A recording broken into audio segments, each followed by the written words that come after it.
Shalom saudara, selamat pagi saudara. Hari yang saudara tunggu-tunggu. Karena kita sedang membicarakan soal suatu pewahyuan tentang masa persiapan kedatangan Tuhan. Banyak hal misteri kalau kita berbicara tentang kedatangan Tuhan. Dan banyak hal versi orang menyampaikan firman Tuhan. Membahasnya, mengulasnya, dan bahkan menjadikan suatu doktrin. Jadi suatu kepercayaan yang kuat.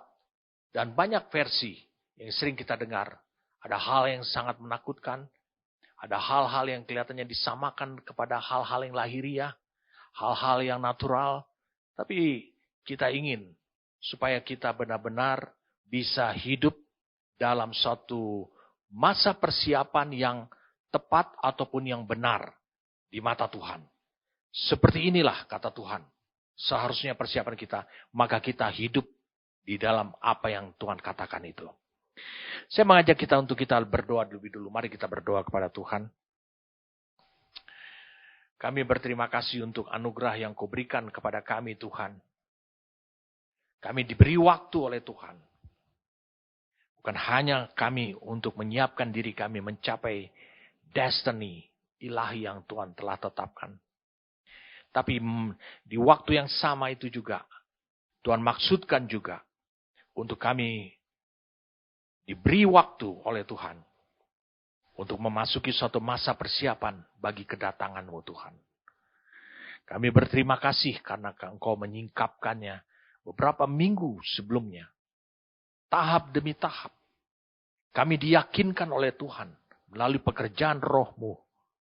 Oleh firman yang diungkapkan oleh Roh-Mu yang kudus. Terima kasih sehingga sekarang menjadi jelas buat kami.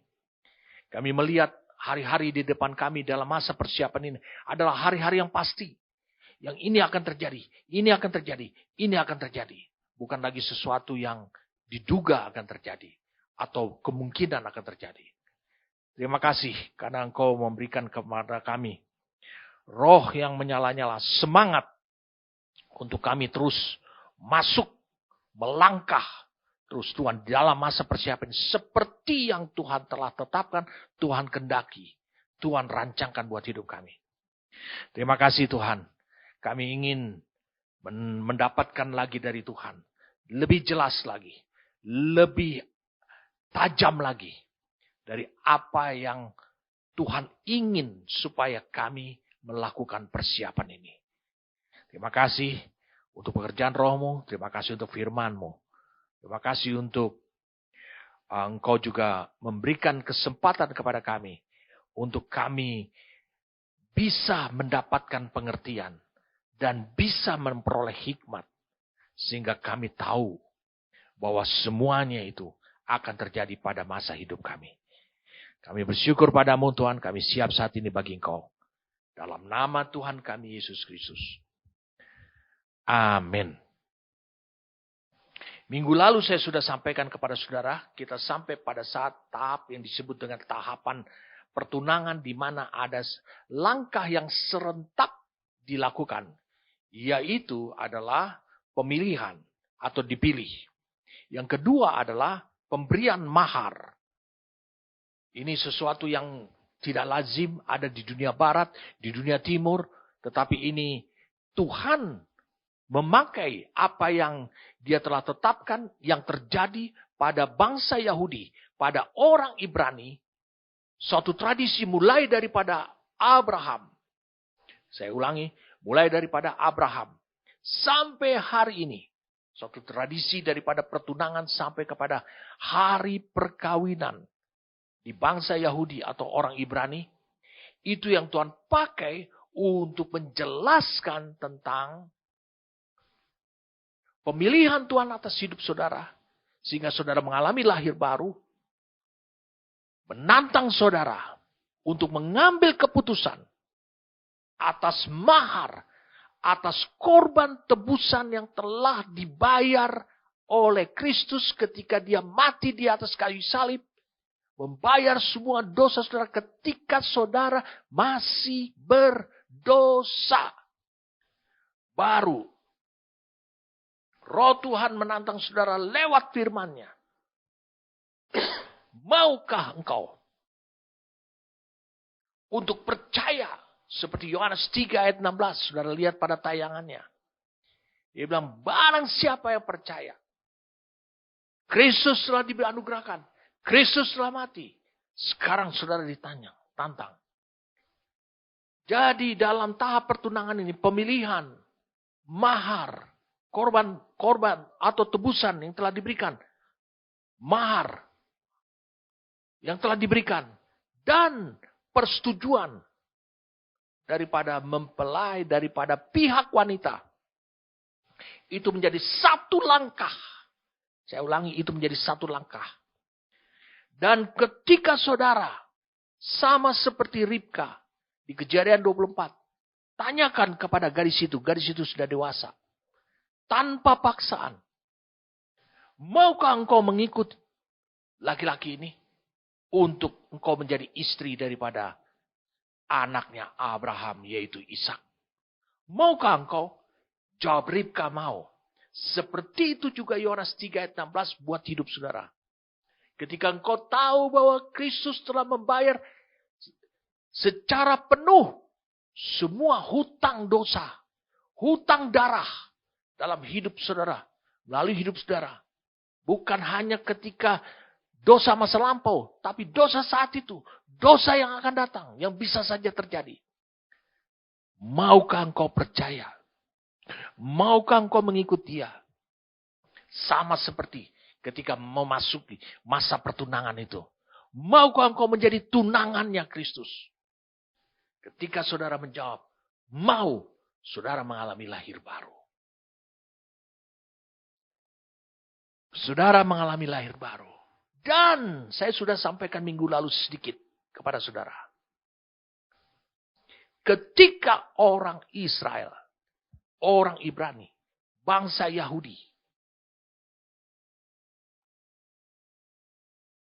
dalam prosesi periode ataupun tahapan pertunangan itu digambarkan ketika dia menjawab mau, maka saat itu juga, saya sudah sampaikan saat itu juga, itu akan dibuat suatu surat kontrak pernikahan adat Yahudi yang merupakan aspek legalitas ataupun dasar hukum.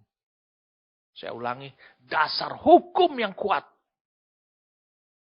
Di mana di situ dalam surat kontrak pernikahan yang isinya tidak hanya mencakup semua harta saja, tapi juga berjanji untuk setia.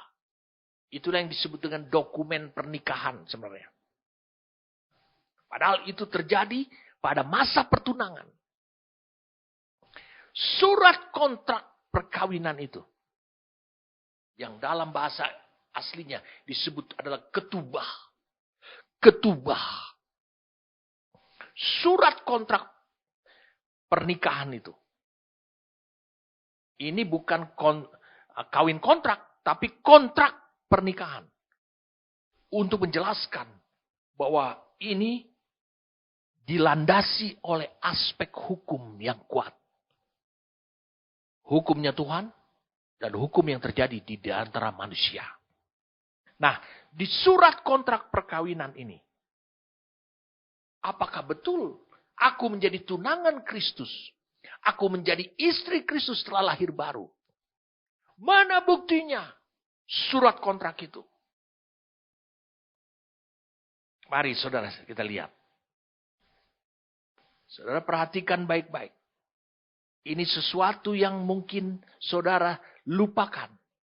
Surat kontrak perkawinan yang dibuat pada masa pertunangan. Dalam hidup saudara dengan Kristus, hubungannya dengan Kristus, sang mempelai laki-laki. Itu dimuat dalam firman Tuhan. Dimuat dengan satu kalimat. Ada tertulis. Atau bisa dikatakan adalah perkataan Tuhan sendiri. Itu merupakan surat kontrak perkawinan saudara dan saya dengan Kristus. Perkataan Tuhan yang keluar dari mulutnya, yang menunjukkan bahwa saya adalah milik Kristus. Percayakah saudara akan firman yang keluar daripada mulutnya dia? Dari mulutnya Tuhan? Kalau engkau percaya, itu adalah surat kontrak perkawinanmu.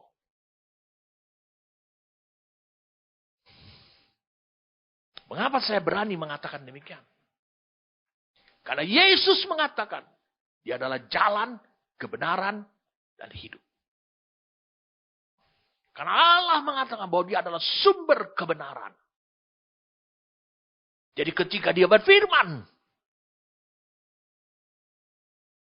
maka itu dilandasi oleh suatu hukum yang kuat. Yaitu hukumnya Allah sendiri. Di mana Allah harus hidup dalam hukum itu. Kalau dia mengatakan bahwa saudara adalah milik Kristus. Milik Tuhan. Lewat firman-Nya setelah saudara lahir baru.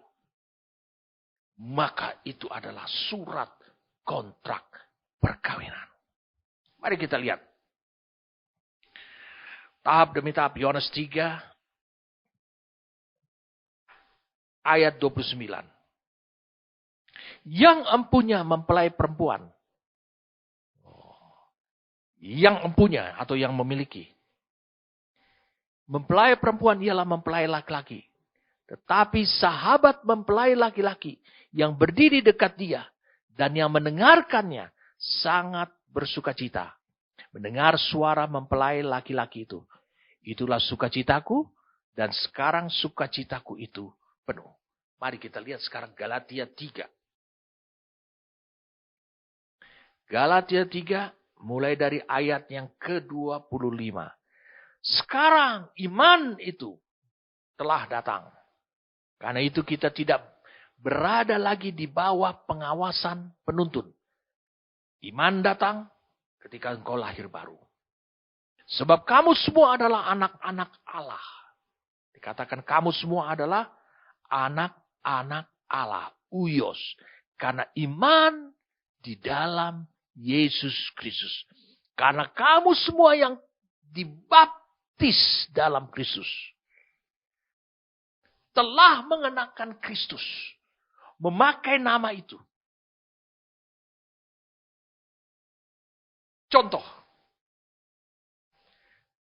Nama saya adalah Joni Tambunan.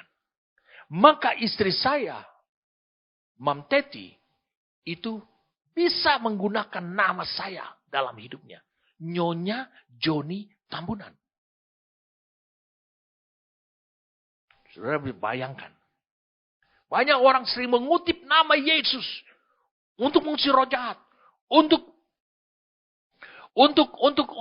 menyembuhkan dalam nama Yesus. Tidak perlu sebenarnya.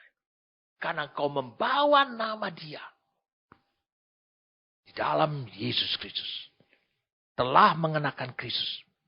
Dalam hal ini tidak ada orang Yahudi atau orang Yunani. Tidak ada hamba atau orang merdeka. Tidak ada laki-laki atau perempuan. Karena kamu semua adalah satu di dalam Kristus Yesus. Tidak ada hubungannya dengan status ataupun faktor natural ataupun faktor alamiah. Tidak ada hubungannya. Dan jikalau kamu adalah milik Kristus. Wow, luar biasa. Maka kamu juga adalah keturunan Abraham dan berhak menerima janji Allah. Dan jikalau kamu adalah milik Kristus. Di sini digunakan kata milik Kristus.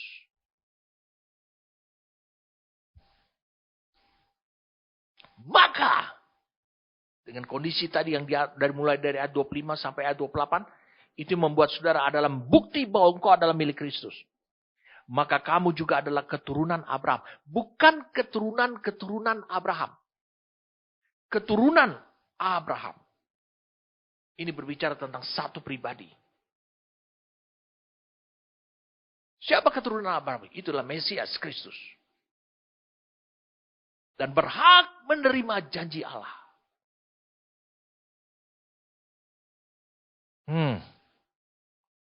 Berhak menerima janji Allah. Berarti engkau adalah benih Abraham. Berarti engkau adalah benih Kristus itu sendiri. Benih yang sama dengan Kristus. Kita lihat lagi sekarang. Roma 1. Roma 1 ayat yang ke-6. Kamu juga termasuk di antara mereka yang berdosa, yang harusnya mati. Di antara mereka, kamu yang telah dipanggil menjadi milik Kristus. Saudara dipanggil. Dan saudara terpilih menjadi milik Kristus. Kita lihat lagi 1 Korintus 3. Mari kita baca. Saudara, supaya saudara tahu. Inilah surat kontrak perkawinan saudara. Pada masa pertunangan saat ini dengan Kristus. 1 Korintus 3 ayat 23. Tetapi kamu adalah milik Kristus. Dan Kristus adalah milik Allah. Firman Tuhan yang keluar dari mulut Rasul Paulus. Kamu adalah milik Kristus, jemaat Korintus. Kamu adalah milik Kristus. Tidakkah cukup? Firman Tuhan sudah mengatakan bahwa engkau adalah milik Kristus. Yang menunjukkan bahwa itu adalah surat kontrak perkawinan. Surat ini memberikan status hubungan saudara dengan Kristus. Sebagai hubungan suami istri. Efesus 5. Mari kita lihat. Efesus pasal yang ke-5. Mulai dari ayat 22. Kalau kau baca sampai ayat 33. Di situ berbicara tentang ayat 32. Rahasia ini besar. Tetapi yang aku maksudkan ialah hubungan Kristus dengan saudara. Dengan jemaat. Padahal dihubungkan di atasnya. Itu adalah hubungan suami istri, suami istri, suami istri, suami istri. Mulai dari ayat 22-nya. Saudara bisa lihat pada tayangannya. Ayatnya satu persatu. Suami istri, suami istri, suami istri. Maksudnya, padahal ini bukan, ini belum hari perkawinan anak domba atau perkawinan. Ini baru masuk masa pertunangan. Sudah sedemikian tegasnya firman Tuhan. Karena surat kontrak perkawinan itu memberikan status hubungan saudara dengan Kristus adalah suami dan istri. Iman di sini digunakan adalah untuk mengukuhkan iman pada hidup saudara, untuk mengukuhkan bahwa saudara adalah milik Kristus.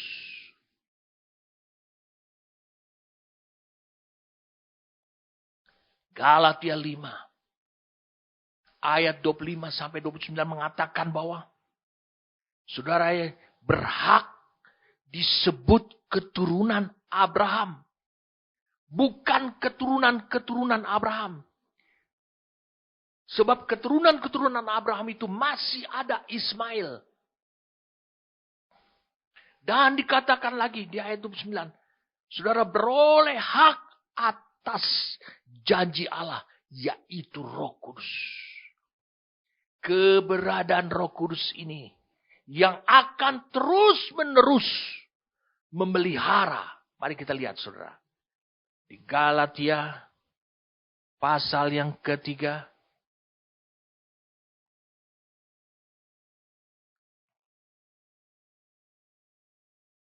Galatia 3. Mulai dari ayat yang ke-14.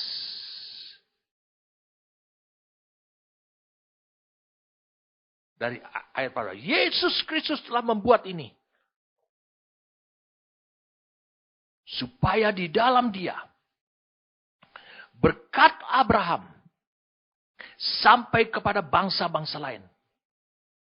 Sehingga oleh iman kita menerima roh yang telah dijanjikan itu. Jadi, saudara bukan hanya beroleh hak disebut keturunan Abraham, yang satu itu, yang melalui Ishak.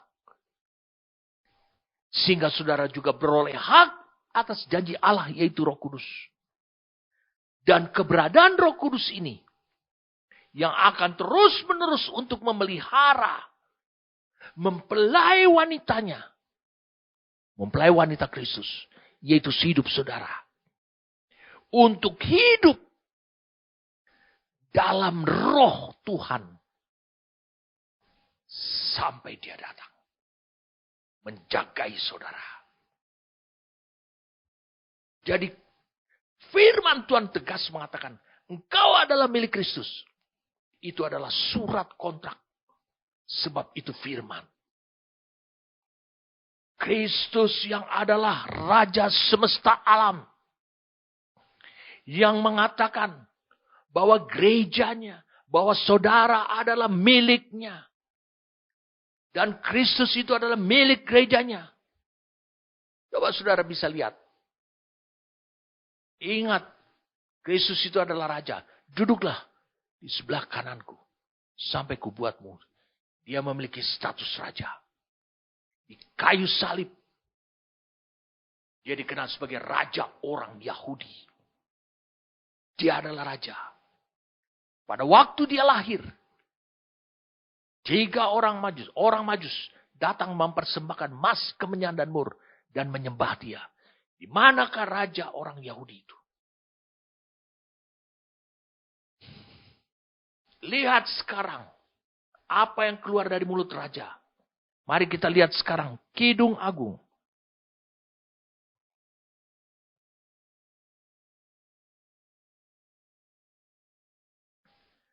Kidung Agung pasal yang kedua.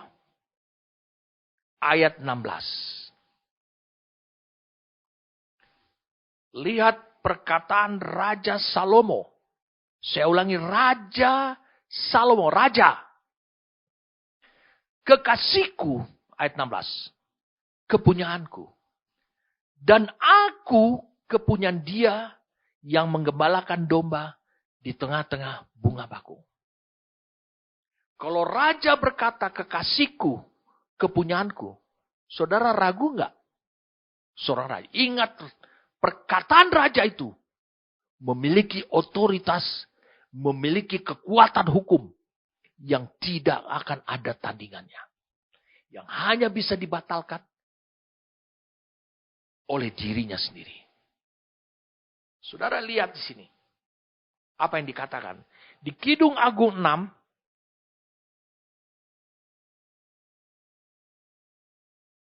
Kidung Agung 6. Ayat yang ketiga. Dikatakan di sini. Aku kepunyaan kekasihku. Dan kepunyaanku kekasihku. Yang mengembalakan domba di tengah-tengah bunga bakung. Diulang lagi kalimat yang sama.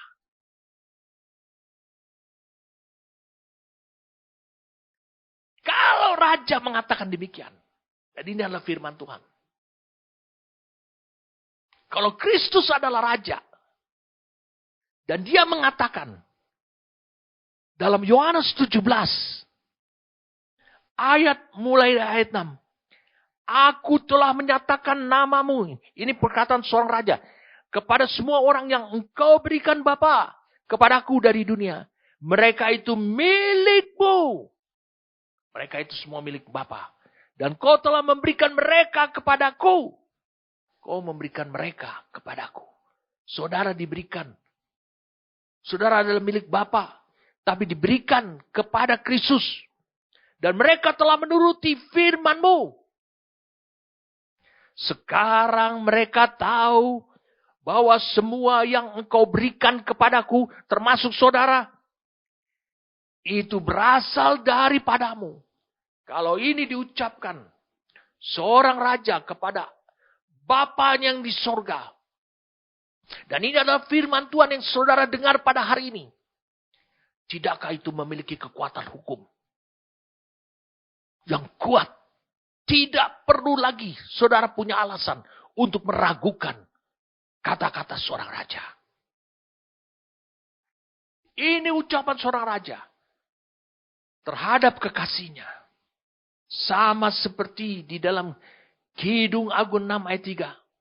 Aku kepunyaan kekasihku dan kepunyaanku kekasihku. Jadi siapa yang telah, mari kita lihat saudara. Kita lihat sama-sama. Berarti saudara adalah kepemilikan utuh saudara. Adalah hidup saudara adalah Kristus sendiri yang memiliki saudara. Tapi kau lihat di sini di Galatia 6. Kau lihat di sini dalam tahapan awal. Ketika saudara dipilih. Saudara ditunjukkan mahar yang telah dibayar. Dan saudara diminta persetujuannya. Untuk mau mengikut Tuhan. Yesus memberikan penjelasan. Setiap orang, Lukas 9 ayat 20. Yang mau mengikut aku. Ya harus menyangkal dirinya. Memikul salibnya. Menyangkal dirinya bukan dia miliknya sendiri lagi. Dia adalah milik Kristus. Itu adalah kekuatan hukum yang kuat. Di Galatia 6. Mari kita lihat sekarang. Galatia pasal yang ke-5.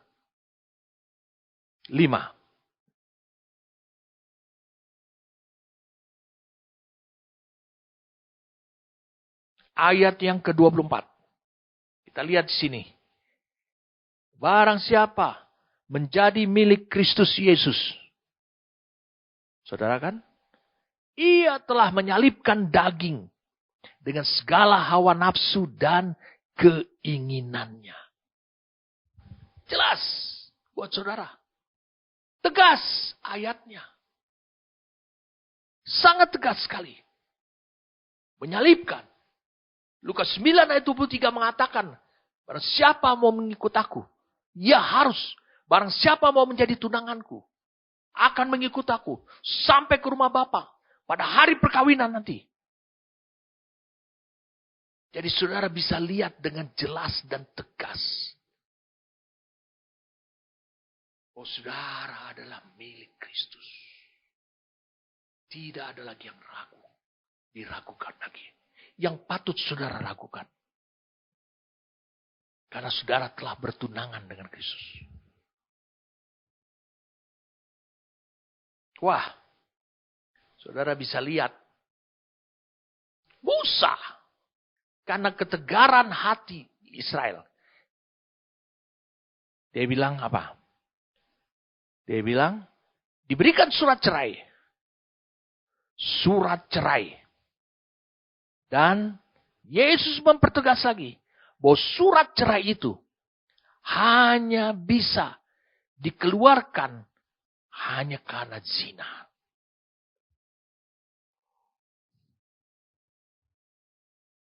Mari kita lihat. Matius pasal 19.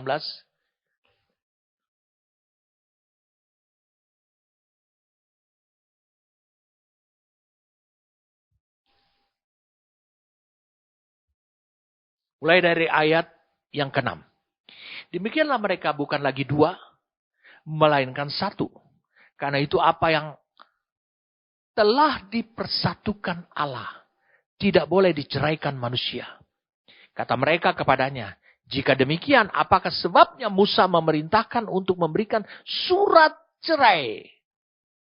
Jika orang menceraikan istrinya. Kata Yesus kepada mereka, karena ketegaran hatimu Musa mengizinkan kamu menceraikan istrimu. Tapi sejak semula tidaklah demikian. Tetapi aku berkata kepadamu, ini lihat nih, prinsip yang dianut oleh Yesus. Barang siapa menceraikan istrinya, kecuali karena zina, karena ketidaksetiaan. Lalu kawin dengan perempuan lain, ia berbuat zina.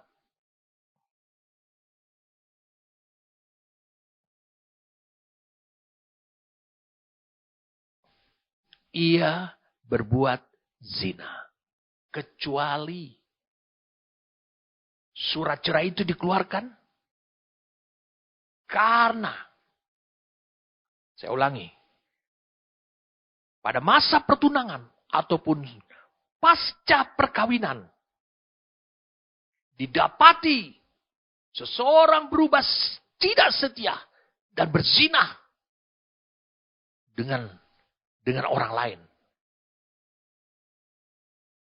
Maka Musa, karena mereka sudah memiliki surat kontrak perkawinan, maka Musa, entah itu terjadi pada masa pertunangan, entah itu terjadi sesudah pasca perkawinan, maka untuk membatalkannya perlu lagi dibuat memiliki kekuatan hukum yang sama, yaitu surat cerai.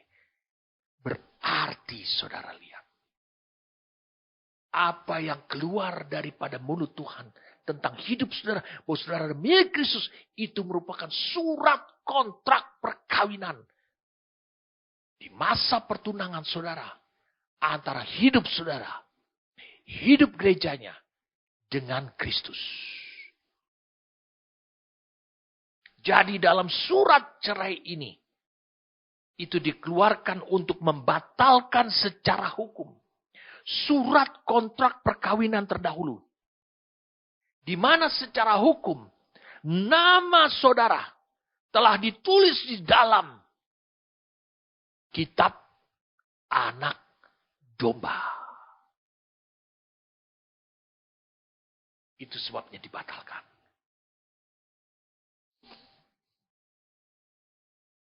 Wahyu 21 ayat 9. Wahyu 21.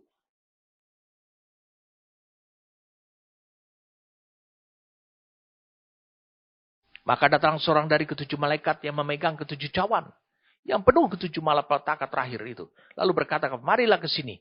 Ke sini. Aku akan menunjukkan kepadamu pengantin perempuan mempelai anak domba. Lalu di dalam roh, ia membawa aku ke atas sebuah gunung yang besar, lagi tinggi. Dan ia menunjukkan kepadaku kota yang kudus itu, Yerusalem turun dari sorga, dari Allah. Oh, mau ditunjukkan adalah pengantin. Ini pada masa perkawinan. Lalu ditunjukkan adalah betapa gemerlapnya pengantin itu. Betapa luar biasanya kemuliaan pengantin. Pengantin perempuan itu. Yaitu digambarkan satu kota yang dibangun dari sorga. Kemudian dari ayat 27-nya. Kita lihat, lompat langsung ke ayat.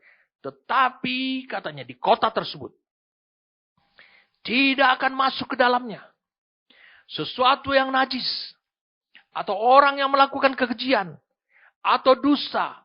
Tetapi hanya mereka yang namanya tertulis dalam kitab kehidupan anak domba itu. Suatu hari Musa pernah berkata, Tuhan hapuslah namaku. Berarti Tuhan juga bisa menghapus. Jadi perceraian diperbolehkan hanya karena zina.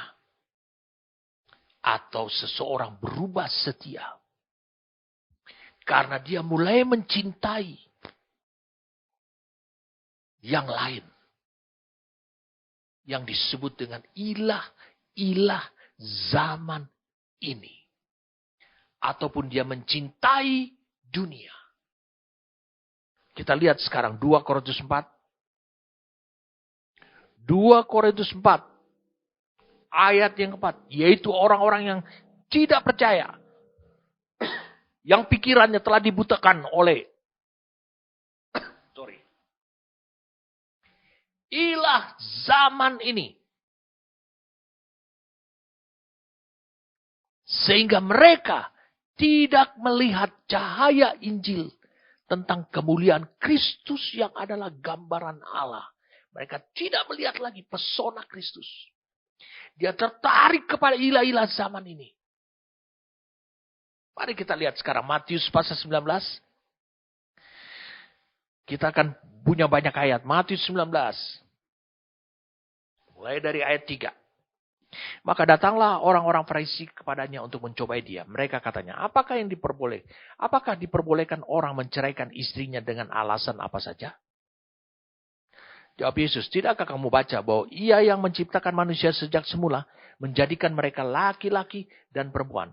Dan firman-Nya, sebab itu laki-laki akan meninggalkan ayahnya dan ibunya dan bersatu dengan istrinya. Sehingga keduanya menjadi satu daging. Demikianlah mereka bukan lagi dua, melainkan satu. Karena itu apa yang telah dipersatukan Allah tidak boleh diceraikan manusia. Kata mereka kepadanya, perhatikan ini, ayat 7. Kata mereka kepadanya, jika demikian apakah sebabnya Musa memerintahkan untuk memberikan surat cerai jika orang menceraikan istrinya? Musa memerintahkan. Apakah Musa yang salah? Kata Yesus kepada mereka, karena ketegaran hatimu. Ngotot. Padahal itu bukan karena zina. Musa mengizinkan kamu menceraikan istrimu. Tapi sejak semula tidaklah demikian. Lihat ayat 9. Tetapi aku berkata kepadamu, barang siapa ini ketegasan Tuhan. Barang siapa menceraikan istrinya, kecuali karena zina, lalu kawin dengan perempuan lain, ia berbuat zina. Jadi kalau engkau mendapati orang berzina, lalu diceraikan, itu sah. Berarti saudara, kekuatan hukum surat kontrak perkawinan ini menuntut kesetiaan saudara untuk mengikut dia. Itu sebabnya di Galatia 3. Barang siapa yang telah menjadi milik Kristus, dia telah menyalibkan semua hawa nafsu kedagingannya. Saya mau cerita pada saudaraku Lukas 9 ayat 23 ini. Yang mengatakan, barang siapa mau mengikut aku, ia harus menyangkal dirinya.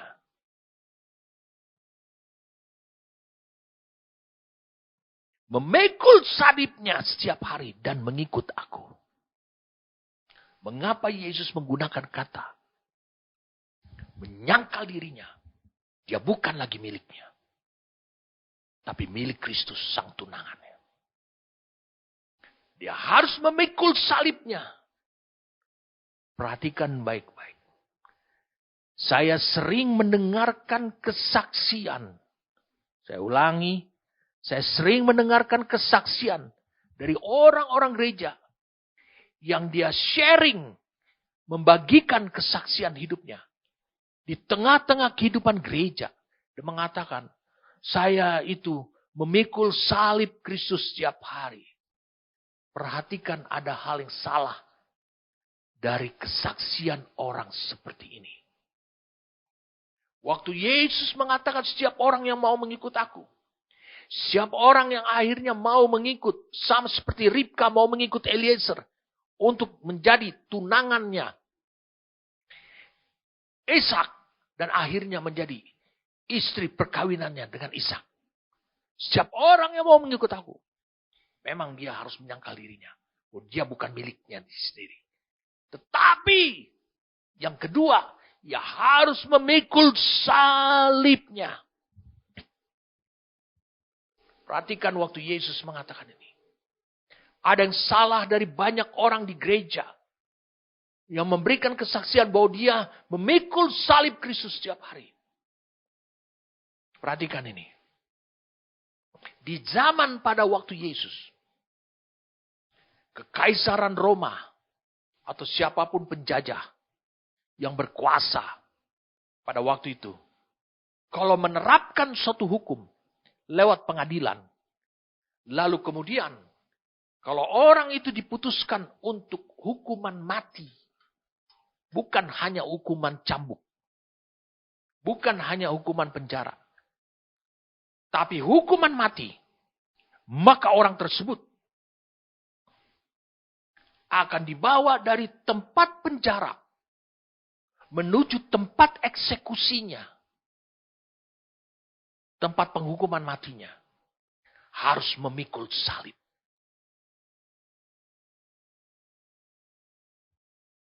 Berarti, saudara yang selalu bersaksi bahwa saya harus memikul salibnya. Beginilah kehidupan saya setiap hari. Bukan. Memikul salib, yang membuktikan saudara memikul salib adalah orang yang lain yang menyaksikan hidup saudara. Bahwa saudara itu sedang memikul salib. Bukan keluar dari mulutmu. Bukan keluar dari pengakuanmu. Itulah syarat mengikut Tuhan. Itulah syarat bergabung dengan dia sebagai istri. Sebagai tunangan. Orang lain melihat. Saya ulangi, orang lain melihat perilaku kehidupan saudara, kehendak saudara, itu senantiasa orang diyakinkan. Saya ulangi, orang yang diyakinkan, yang melihat saudara, itu akan menuju pada kematian.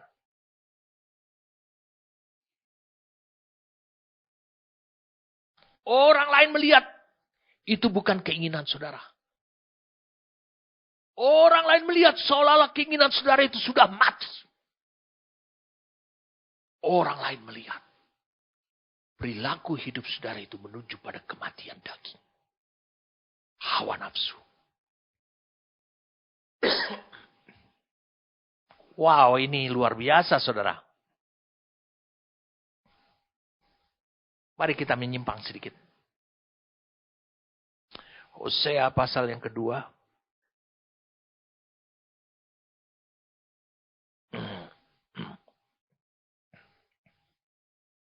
Hosea 2. Ini tujuannya. Lukas 9 ayat 23 tujuannya di sini. Hosea 2 ayat 18. Aku akan menjadikan engkau istriku untuk selama-lamanya. Dan aku akan menjadikan engkau istriku dalam keadilan dan kebenaran, dalam kasih setia dan kasih sayang. Sebab hawa nafsumu itu akan mengakibatkan kau berubah setia. Dan dia, katanya, sang mempelai laki-laki ini akan menjadikan saudara itu istri dalam kasih setia, dalam kebenaran. Ayat 19. Aku akan menjadikan engkau istriku dalam kesetiaan. Sehingga engkau akan mengenal Tuhan. Tidak lagi mengenal ilah-ilah lain. Tidak mengenal lagi Mamon, dewa Mamon. Kau akan mengenal Tuhan. Akan hidup dalam kesetiaan. Jadi surat kontrak kawin ini adalah suatu komitmen yang disepakati oleh kedua belah pihak. Antara Tuhan sebagai mempelai laki-laki dengan saudara, hidup saudara. Saya ulang, dengan hidup saudara sebagai mempelai wanita. Dan ini dalam kenyataannya dituang dalam firman Tuhan. Saya ulangin firman Tuhan. Itu sebabnya banyak sekali firman Tuhan yang saudara temukan di Alkitab. Itu adalah memiliki dasar pengikatan. Dasar pengikatan hubungan antara Allah dengan manusia.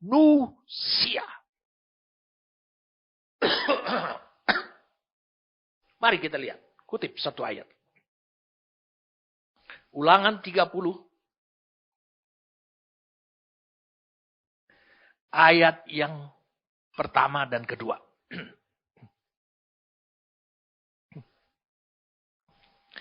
Maka apabila segala hal ini berlaku atasmu, yakni berkat dan kutuk yang telah kuperhadapkan kepadamu, itu, kata Musa. Dan kau menjadi sadar dalam hatimu, di tengah-tengah segala bangsa, kemana Tuhan Allahmu menghalau engkau. Dan apabila engkau berbalik kepada Tuhan Allahmu, dan mendengarkan suaranya, sesuai dengan segala yang kuperintahkan kepadamu pada hari ini. Baik engkau maupun anak-anakmu, dengan segenap hatimu dan dengan segenap jiwamu. Kalau kau berbalik. Saudara bisa lihat.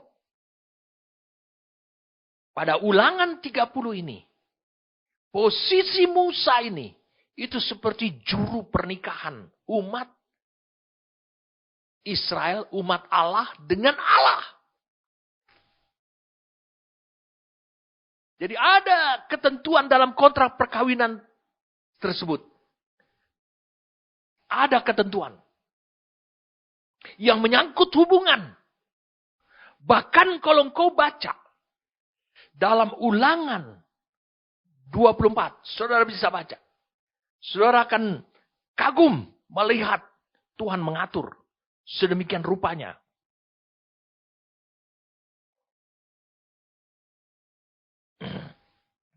Lihat ayat 5. Apabila baru saja seorang mengambil istri, janganlah ia keluar bersama-sama dengan tentara maju berperang. Atau dibebankan suatu pekerjaan. 1 tahun lamanya. Ia harus dibebaskan untuk keperluan rumah tangganya. Dan menyukakan hati perempuan yang telah diambilnya menjadi istrinya. Bayangkan. Bahkan ada ketentuan. Dalam kontrak perkawinan itu. Surat kontrak perkawinan itu. Bahwa jika baru menikah. Maka dia dibebaskan kalau dia adalah seorang tentara.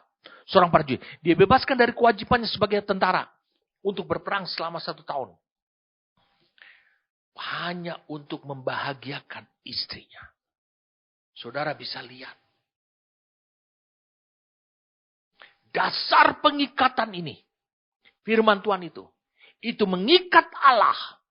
Firman Tuhan ini bukan hanya mengikat hidup saudara. Menuntut kepada hidup saudara. Untuk saudara taat. Hidup menurut Tuhan.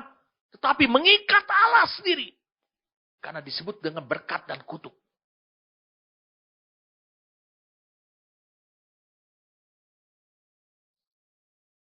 Paulus juga memposisikan dirinya sama seperti juru nikah. Seperti Musa. Di 2 Korintus 11 ayat 2 saudara bisa lihat. Aku cemburu. Dengan cemburu ilahi.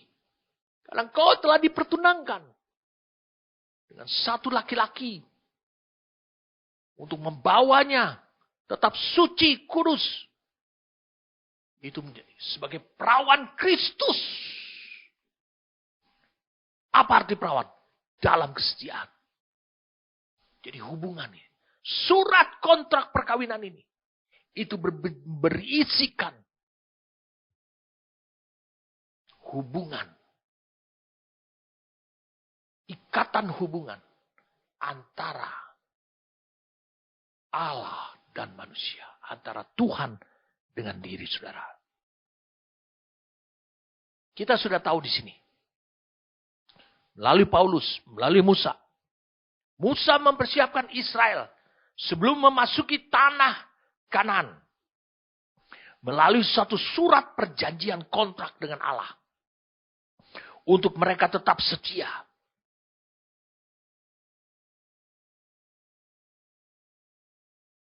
Dan juga dan kesetiaan yang harus dipenuhi umatnya. Harus seperti apa? Kesetiaan yang harus dipenuhi oleh Allah. Sebagai mempelai laki-laki. Apa? Musa menyebutkan semuanya.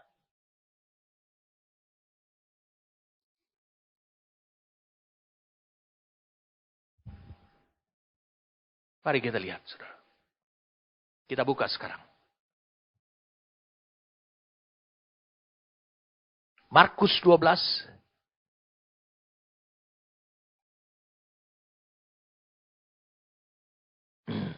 Jawab Yesus. Hukum yang terutama ialah, dengarlah hai orang Israel Tuhan Allah kita. Dia bilang, bukan dengarlah hai kalian murid-murid. Hai orang Israel Tuhan Allah kita. Tuhan itu Esa.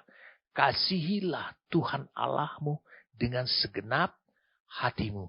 dan dengan segenap jiwamu, dan dengan segenap akal budimu, dan dengan segenap kekuatanmu. Dan hukum yang kedua ialah, kasihlah sesamamu manusia seperti dirimu sendiri. Tidak ada hukum lain yang lebih utama daripada kedua hukum ini. Ini adalah hukum yang baru. Ini adalah perjanjian baru yang hanya memiliki satu zat kehidupan di dalamnya, yaitu kasih. Sebab tanpa kasih, hubungan rusak. Ini menjadi kontrak, surat kontrak pernikahan. Saya ulangi, ini menjadi surat kontrak pernikahan.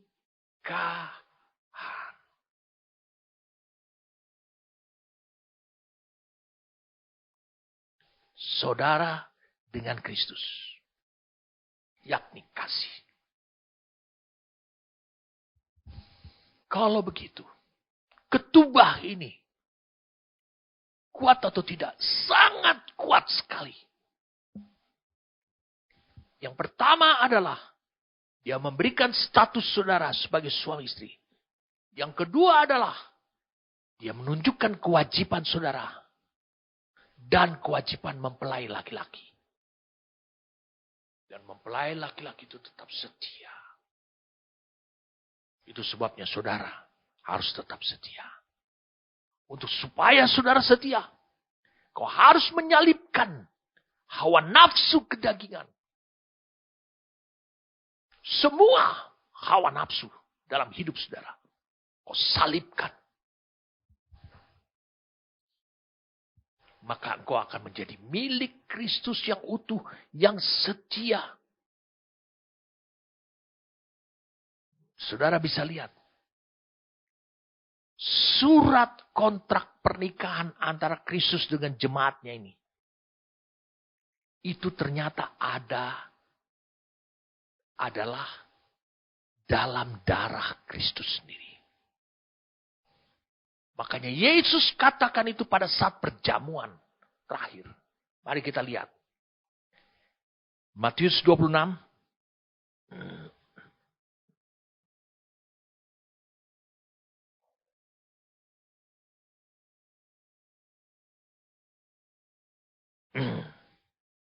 Ayat 28. Sebab inilah darahku. Darah perjanjian. Kalau di dalam Alkitab lain, Injil lain dikatakan perjanjian baru. Yang ditumpahkan bagi banyak orang untuk pengampunan dosa. Ini bukan berbicara tentang mahar. Tapi ini berbicara tentang surat kontrak. Itu tertulis di dalam darah Kristus. Kesetiaan Kristus. Kasih Kristus. Kemurahan hati Kristus. Terhadap saudara sudah termasuk di dalam darahnya. Dan inilah yang diucapkan oleh dia. Pada saat perjamuan terakhir bersama-sama dengan ke-12 muridnya. Perhatikan ini. Lihat.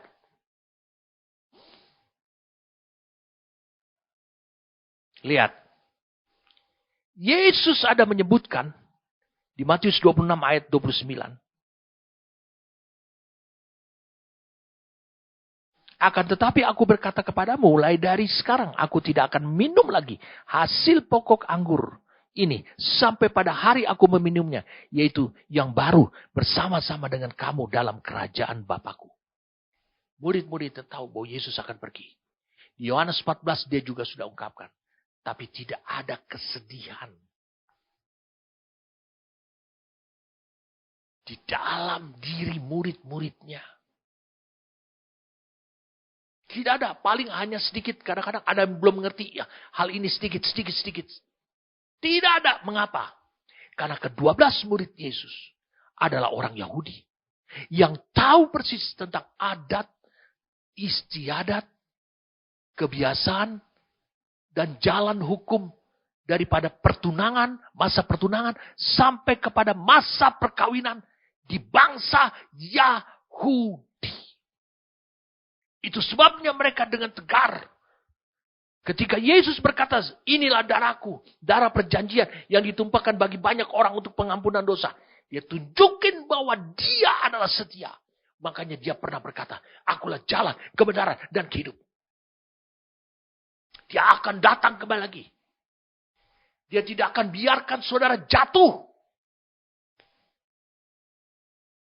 Yang menyebabkan saudara jatuh, bukannya karena ada bencana, bukannya karena ada COVID-19, bukannya karena ada peperangan, bukannya karena ada kebencian, bukan.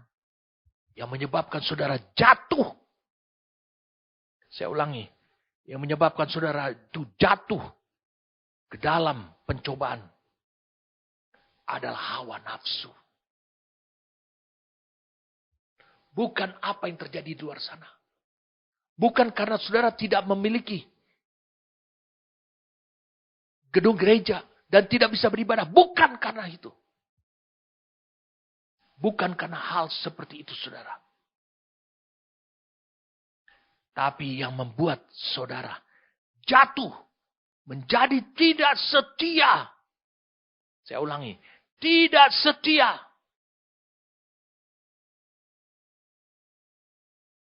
Kepada Kristus. Saudara menjadi gagal. Tercerai dengan dia. Adalah apa yang disebutkan dalam Galatia 5 ayat 24. Mulai baca dari ayat yang ke 24-nya. Barang siapa menjadi milik Kristus Yesus, ia telah menyalibkan daging. Berarti mau menuju kematian daging. Diri saudara tidak mati. Ego saudara atau kehendak saudara tidak mati. Dengan segala hawa nafsu dan keinginannya. Kemudian dia katakan, jikalau kita hidup oleh roh Allah. Makanya diberikan roh Allah. Sebagai keturunan Abraham. Di Galatia pasal yang ketiga. Berhak atas janji Allah yaitu Roh Kudus. Jikalau kita hidup oleh roh, dituntun oleh roh. Baiklah hidup kita juga dipimpin oleh roh. Wow. Ini porsi yang Tuhan siapkan. Sehingga tidak peduli saudara. Untuk memperhatikan. Waduh. Sekarang terjadi perang Palestina melawan Israel lagi. Perang begini, perang begini. Itu semua untuk menunjukkan kalender. Kalender di mana saudara ingat masuk pada masa persiapan. Semuanya itu tidak akan Tuhan izinkan. Untuk membuat saudara menjadi tidak setia. Semua itu diperuntukkan oleh Tuhan. Hanya untuk menunjukkan kalender. Di masa kapan saudara hidup pada saat ini.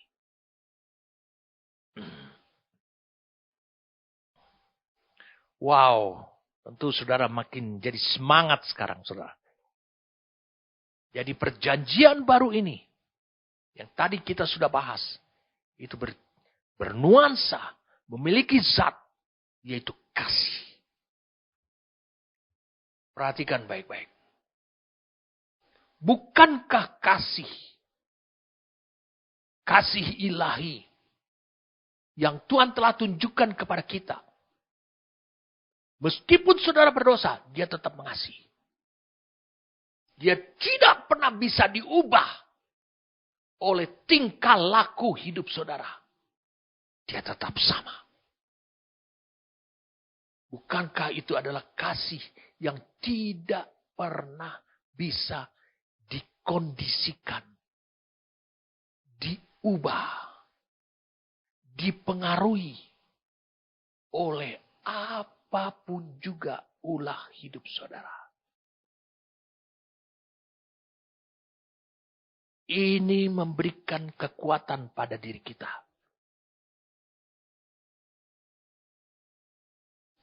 Ketika Yesus mengatakan,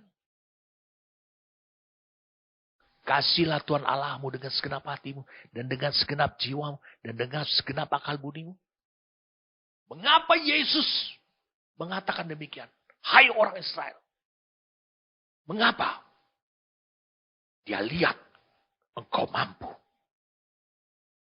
Mengapa engkau bisa mampu mengasihi Tuhan Allahmu sedemikian rupa? Mengapa? Karena kalau engkau hidup dalam iman, hidup dalam hikmat Allah, bahwa engkau adalah milik Allah, tunangannya Kristus, tentu engkau akan bisa mengasihi Tuhan Allah dengan segenap hati, segenap jiwa, segenap kekuatan. Bayangkan seorang yang sedang berpacaran saja. Dia tidak akan toleh kiri kanan. Kadang-kadang dia belajar aja gak fokus. Karena baru saja mendengar ataupun baru bertemu dengan sang pacar. Itu menunjukkan. Yesus melihat. Hai orang Israel. Di Markus 12 ayat 29-31. Orang Israel. Dia melihat. Kau memiliki kemampuan. Mengapa? Karena Hosea pasal yang kedua tadi. Saudara bisa lihat tayangannya. Israel itu adalah istri. Berarti istri juga akan mencintai suami. Berarti dia memiliki kemampuan. Yesus telah melihat kemampuan itu ada. Ada pada hidup saudara juga. Untuk mengasihi Tuhan dengan segenap hati. Segenap jiwa. Segenap akal budi. Segenap kekuatanmu.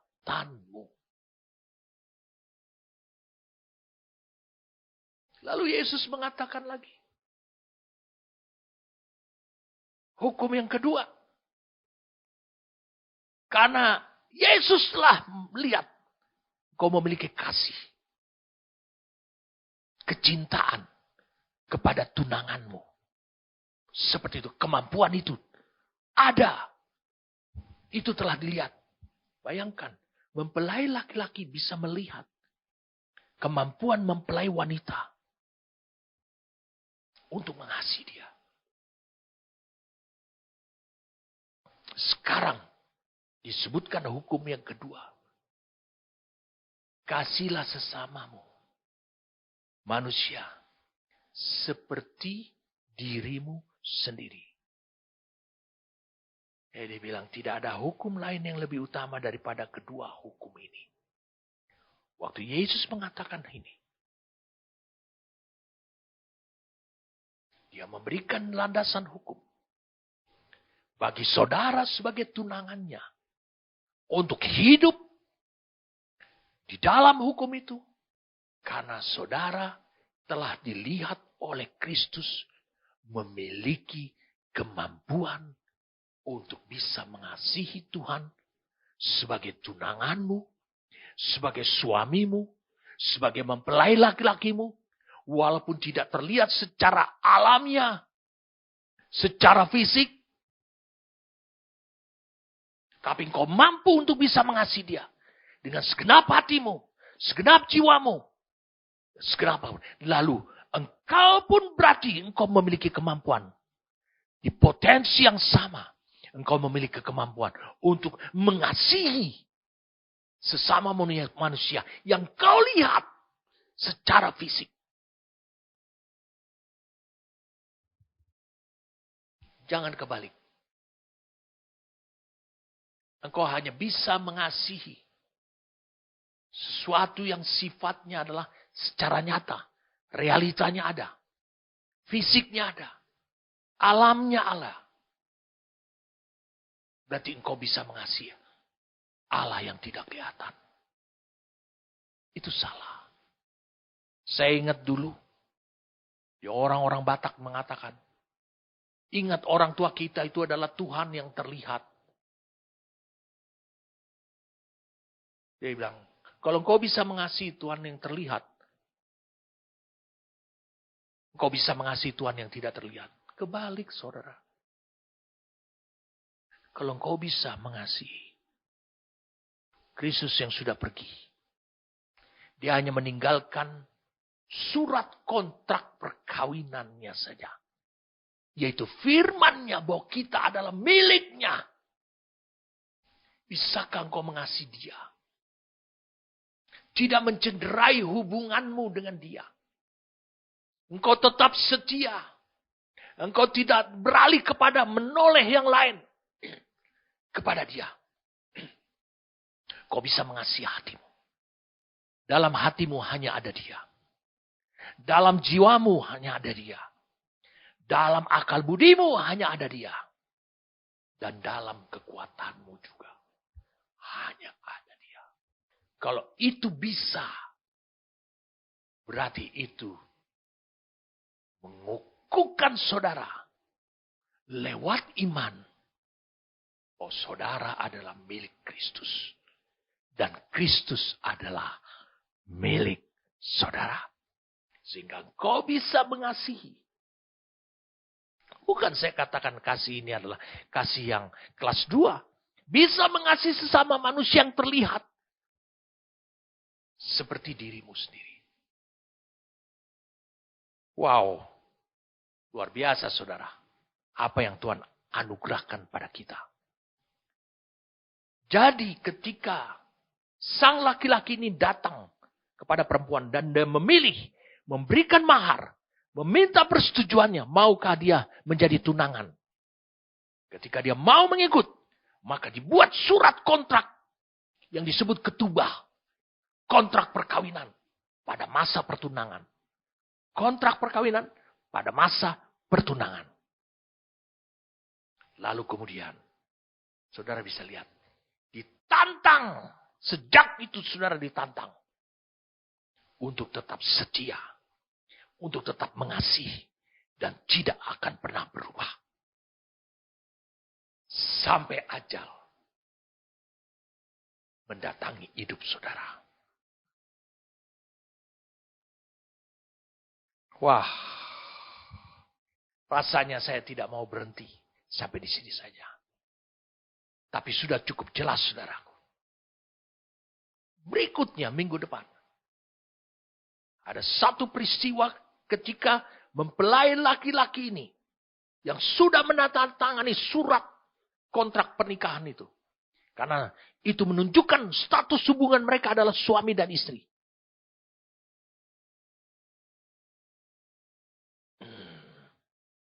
Mereka memiliki sekarang dasar hukum untuk tetap setia.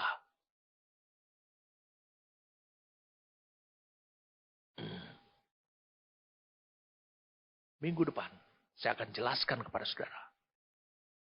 Bahwa ada yang namanya. Yang mereka berdua harus alami di masa pertunangan itu. Sebelum mempelai laki-laki ini pergi ke rumah bapaknya. Kembali. Menunggu. Kapan hari perkawinan mereka. Ada yang disebut dengan. Yang dikatakan adalah. Cawan perjanjian.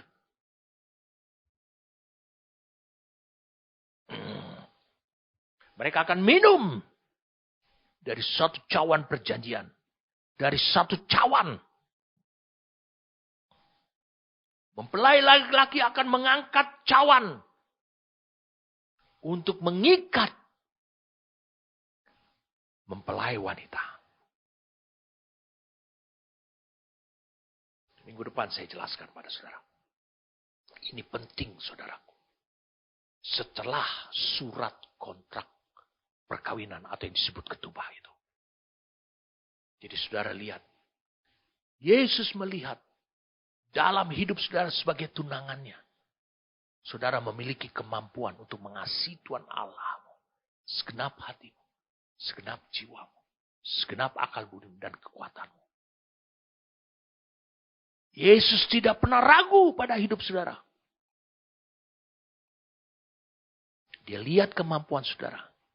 Lewat kasih itu. Untuk saudara tetap setia. Sehingga saudara tetap hidup benar. Atas hukum surat kontrak perkawinan itu. Sampai ajal mendatangi hidup saudara. Amin.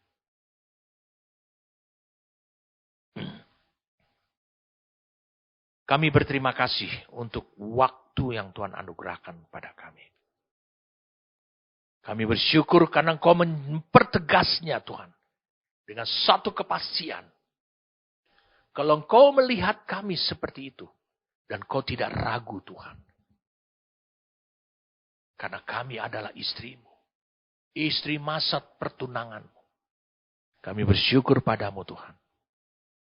Untuk apa yang Tuhan telah singkapkan kepada kami pada hari ini. Hamba berdoa kepada semua orang. Hamba tahu Tuhan. Mereka pun tahu Tuhan. Untuk itulah hamba berdoa buat mereka. Mereka tahu bahwa mereka telah memasuki tahapan ini. Bahwa ada surat kontrak perkawinan yang tidak bisa diragukan lagi. Kristus mengatakan bahwa mereka adalah miliknya. Milikku, kata Kristus. Dan itu tidak pernah bisa diganggu gugat. Terima kasih Tuhan. Iman dalam hidup kami. Menyingkapkan dan melihat dan menangkap itu. Ya, itu benar. Itu kebenaran. Bahwa kami adalah milik Kristus. Terima kasih Tuhan. Untuk anugerah ini. Terima kasih karena Engkau singkapkan buat kami. Apa yang telah terjadi atas hidup kami. Ampuni kami. Ampuni mereka. Atas kebodohan mereka. Atas kesembronoan mereka. Yang tidak peduli bahwa mereka adalah milik Kristus. Kami adalah milik Kristus. Terima kasih Tuhan, terima kasih. Kami bersyukur padamu. Untuk firman yang dibawa oleh Roh-Mu yang kudus. Memberikan kepada kami pewahyuan. Memberikan kepada kami penyingkapan. Membawa kami masuk. Sungguh kami hidup dalam kebenaran ini saat ini. Demi nama Tuhan kami Yesus Kristus. Kami berdoa dan mengucap syukur. Amin.